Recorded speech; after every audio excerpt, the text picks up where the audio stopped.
যুবদলের নবগঠিত কমিটিকে শুভেচ্ছা জানিয়েছে ফ্রান্স যুবদল। ফ্রান্স থেকে আশিকুর রহমানের তথ্য ও ভিডিও চিত্রে জানা যায়, যুবদলের সাবেক কেন্দ্রীয় আন্তর্জাতিক বিষয়ের সম্পাদক এস.এম. মিল্টন সরকারের নেতৃত্বে বাংলাদেশ জাতীয়তাবাদী কেন্দ্রীয় যুবদলের নতুন কমিটিকে স্বাগত জানিয়ে আনন্দ উল্লাস করছে ফ্রান্স যুবদলের নেতাকর্মীরা। 14 জুলাই প্যারিসের ক্যাচিমা কাচ্চি রাজ রেস্টুরেন্টে এই আলোচনা সভাটি অনুষ্ঠিত হয়। এতে সভাপতিত্ব করেন যুবদলের সাবেক আন্তর্জাতিক বিষয়ক সম্পাদক এস.এম. মিল্টন সরকার। পরিচালনা করেন ফ্রান্স যুবদলের নেতা লায়েক আহমেদ তালুকদার। যুবদলের কেন্দ্রীয় কমিটিতে আব্দুল মোনায়েন মুন্নাকে সভাপতি, রেজাউল করিম পলকে সিনিয়র সহ সভাপতি ও নুরুল ইসলাম নয়নকে সাধারণ সম্পাদক করে সম্প্রতি জাতীয়তাবাদী যুবদলের 6 সদস্য নতুন কেন্দ্রীয় কমিটি ঘোষণা করা হয়। এই কমিটির অনুমোদনের জন্য দেশনেত্রী বেগম খালেদা জিয়া ও দেশনায়ক তারেক রহমানকে শুভেচ্ছা ও অভিনন্দন জানায় ফ্রান্স যুবদল।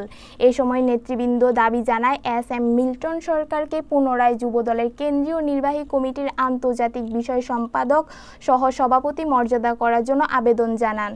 এ সময় উপস্থিত ছিলেন নাজির উদ্দিন যৌসুরী, নাজমুল ইসলাম সায়েম, আলম খান, কাজী তুহিন রেজা, দিলওয়াল হোসেন, রুমেল আহমেদ, মাসুম আহমেদ, মহিবুর রহমান খোদেকার, পারভেজ গিয়াস আল মামুন, দিলাল আহমেদ, হুমায়ুন কবির, রিমন আহমেদ, আজাদ আহমেদ, মুনা আহমেদ, সাইমন তালুকদার, জোনায়েদ আহমেদ সহ আরও অনেকে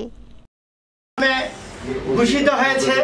সেই নব্য কমিটিকে আজকে ফ্রান্স যুবদলের পক্ষ থেকে যে অভিনন্দন জানানোর জন্য একত্রিত হয়েছেন আপনারা, আমি বাংলাদেশ জাতীয়তাবাদী যুবদল কেন্দ্রীয় নির্বাহী কমিটির পক্ষ থেকে আপনাদের এই উপস্থিতিকে কৃতজ্ঞতার সাথে সবসময় আমি স্মরণ করব।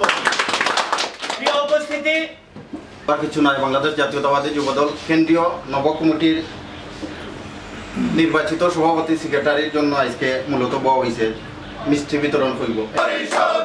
যুবদলের পক্ষ থেকে